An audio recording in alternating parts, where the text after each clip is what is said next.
d'ici quelques années, soyez-en sûrs, tout le monde aura, ou ne pas dire tout le monde sera mort, mais tout le monde entraînera avec lui un petit cancer parce que nous vivons tous les jours plus que parce que nous mangeons.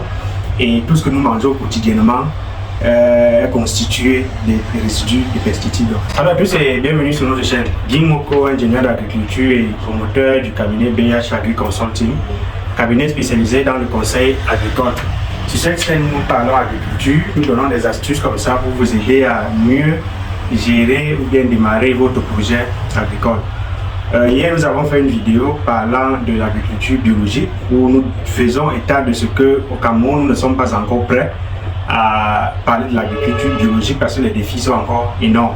Alors, beaucoup de personnes sont venues parler sur la vidéo disant que nous prônons l'agriculture conventionnelle avec toutes les conséquences, surtout parlant des résidus de pesticides qui ont des conséquences énormes sur la santé.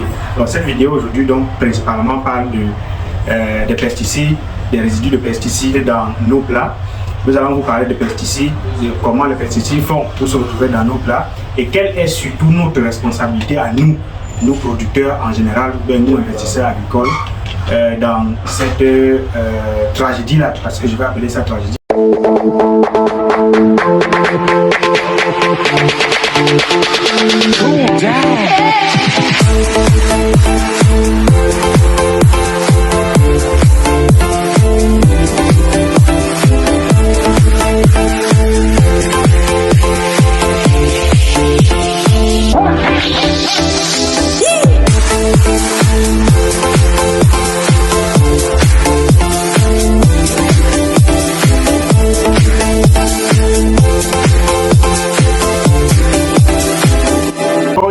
Tantôt, si vous êtes nouveau sur notre chaîne, abonnez-vous à la chaîne, activez la cloche de notification comme ça pour ne plus rater, pour alors être au courant de nos prochaines vidéos de sensibilisation comme ça sur les pratiques agricoles. Alors aujourd'hui nous allons vous parler de pesticides et quels sont les effets que les pesticides ont sur la santé et comment produire avec des engrais, avec des pesticides sans avoir des résidus dans nos produits agricoles. Déjà, les pesticides sont des substances chimiques qui ont pour rôle principal de pouvoir neutraliser les insectes ou bien les nuisibles qui attaquent nos produits au champ.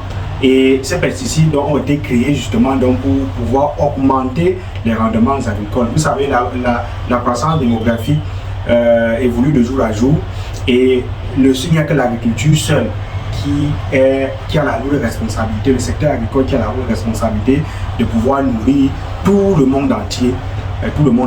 Là donc, il faut réfléchir au jour le jour sur comment faire pour augmenter les rendements agricoles. Raison pour laquelle je vous ai dit hier que rien que pour ce défi, on ne peut pas encore parler d'agriculture biologique, surtout au Cameroun, parce que notre croissance démographique évolue de jour en jour et il faudrait que nous soyons prêts, le secteur agricole soit prêt à pouvoir combler ces déficits ou bien à pouvoir nourrir toute cette population-là. Ce que nous ne faisons pas déjà maintenant, nous dépendons déjà de l'extérieur pour un certain nombre de produits agricoles. Alors, comme je l'ai donc dit, les pesticides, ce sont ces produits donc, qui permettent donc de neutraliser donc, les insectes et pouvoir donc augmenter comme ça nos rendements. Sauf que ces pesticides, lorsqu'on l'applique sur les produits agricoles, il y a un système donc, de métabolisme, il y a donc un phénomène d'absorption de ces pesticides, ces molécules, parce que chaque pesticide a une molécule, c'est la molécule en principe qui est un principe actif et qui agit. Et cette molécule donc s'insère dans le système de nos cultures et se retrouve donc forcément dans les produits à la récolte. Sauf que ce que nous ne faisons pas, ou bien ce qu'on oublie souvent, c'est que dans chaque produit chimique, ou bien sur chaque pesticide, il y a ce qu'on appelle le délai de rémanence. C'est en fait la période pendant laquelle ce produit ou bien ce principe actif fait pour se dégrader complètement ou alors pour être à une limite vraiment résiduelle, une limite maximale, une limite minimale dans nos produits. Malheureusement, au Cameroun, le secteur agricole ou bien le secteur phytosanitaire n'est pratiquement pas réglementé. Les traitements phytosanitaires ne sont pas réglementés. Chacun fait comme bon le semble, chacun achète le produit comme il veut et utilise comme il veut. Parfois, on ne lit même pas ce qui est sur la notice, ce que le fabricant préconise, on l'utilise comme on veut. Par contre, sous d'autres cieux, le secteur phytosanitaire est strictement réglementé Les agriculteurs sont formés au jour le jour sur comment utiliser les produits phytosanitaires, quelles sont les quantités à utiliser, quelles sont les périodes utilisées pour se rassurer que à la récolte qu'on ait une limite maximale de résidus dans le produit. Parce qu'il y a une limite, il n'y a qu'en agriculture biologique où on peut avoir une limite résiduelle zéro. C'est-à-dire que vous avez un produit, il n'y a aucun résidu dans le produit. Il n'y a qu'en agriculture biologique qu'on peut avoir ça. Mais sauf qu'il y a donc, en agriculture conventionnelle, il y a une limite maximale qu'on ne doit pas dépasser dans les produits. Et cette limite, donc, dans les pays développés, pour que chaque produit se retrouve dans le marché, ce produit est examiné pour se rassurer que la limite maximale n'est pas dépassée. Or, sous notre cieux, comme je l'ai dit, chacun fait comme il veut. Vous voyez un peu comment se passe le marché des vivres dans notre pays. Vous vous rendez compte donc que très peu d'agriculteurs, que ce soit les agriculteurs, que ce soit les promoteurs des exploitations agricoles et des investisseurs agricoles, très peu sont ceux qui font pour les promoteurs qui font recours aux gens qui ont appris de l'agriculture, qui ont appris à faire de l'agriculture, qui ont fait de l'agriculture leur profession, ou alors même ceux qui pratiquent l'agriculture, les agriculteurs, comme on nous appelle. Très peu sont ceux-là qui sont allés à l'école, qui ont fait un banc d'école pour comprendre que chaque produit chimique qu'on achète sur le marché a une durée de rémanence, a un temps nécessaire qu'il va prendre pour se décomposer dans le produit, pour atteindre la limite maximale de résidus dans le produit. Vous allez voir les fruits sur les marchés, vous vous rendez compte qu'un fruit ou bien un fruit qu'on doit récolter peut-être lundi, on se retrouve en train de traiter le même fruit samedi soir. Alors, et le produit même qu'on met sur le fruit, on ne sait pas demander quelle est la durée de rémanence de ce produit. C'est un produit peut-être qui va se décomposer pendant 2 semaines ou bien pendant 5 jours. Parce qu'il y a des produits où on vous dit les délais de retour, c'est-à-dire lorsque vous traitez, pour retraiter le champ, le même produit, il faut attendre 16 jours, il faut attendre 6 jours, il faut attendre 3 jours. Donc lorsque vous rendez donc comme que quelqu'un prend donc ce produit, il traite lundi, et en principe va revenir au champ jeudi pour traiter le même produit. Le mardi matin ou bien le mercredi matin, il a récolté. C'est évident que le résidu de ce produit, soit de ce pesticide, soit encore dans le produit. Et je parlais tout à l'heure de notre responsabilité parce que la plupart des promoteurs agricoles, lorsqu'ils veulent lancer un projet, au lieu de soit chercher des personnes qui ont fait de l'agriculture leur métier et qui comprennent ces choses-là, vous disent qu'ils préfèrent chercher son cousin entre guillemets qui est au village, qui va suivre son exploitation. Et ce que je dis, vous savez que c'est ce qui se passe dans nos exploitations. C'est donc comme ça que nous avons donc aujourd'hui des produits sur le marché qui sont pratiquement des poisons en fait, qui sont des poisons parce que ces produits, dans la plupart des cas, sont des produits truffés de résidus de pesticides.